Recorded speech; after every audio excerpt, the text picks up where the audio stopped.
खुलुमबाय गोजोन फुंबिलिनि गासैबो बडलेण्ड बुब्लिनि अनसायगिरिफोरखौ बरायग्रोबाय। दिनै 25 फेब्रुआरि बुधबारनि फान्जामुथिखौ फरायथिनो लादों आं उदांस्रि मुसाहारिया। फान्जामुथिनि गिबियाव दं मेष राशि।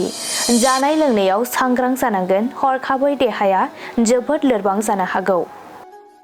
बृष राशि। गोसोनि साननाय हनाया आबुं महर मोननो हागौ, गोसोनि जै जागोन। मिथुन राशि। गोसोआ गोजोन गैयै जानो हागौ, जेरावबो थांनो गोसो जानाय नङा। कर्क राशि। नोंथांनि थाखाय आय गोनां सान जागोन, रांखावरि बुथुमना लानो हागोन। सिंह राशि। मोननो गोनां नाजानायनि बान्थाखौ मोनफुंनो हागोन, मोजां सान। कन्या राशि।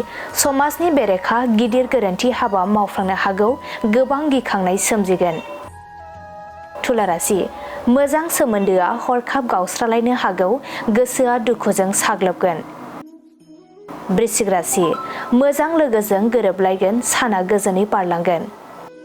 धनु राशि।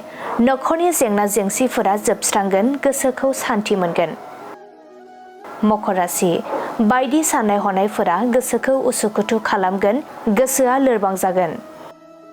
कुम्भ राशि। गोबां बिबान लाना खामानि मावनो गोनां जानो हागौ, देहाखौ मेंखांनाय मोनगोन। मीन राशि। नोंथांनो गोहो बोलोनि गोनांथि जानो हागौ, सिगां फारसे आवगायलांनो हागोन। दिनै सानसेनि राशि फरायथिनायाबो एसेनोसै। आसा खालामो नोंथांनि दिनैनि साना मोजाङै मोजां थांगोन, बेखौ बडलेण्ड बुब्लि नखरनिफ्राय मिजिंथिबाय। गोजोन्थों।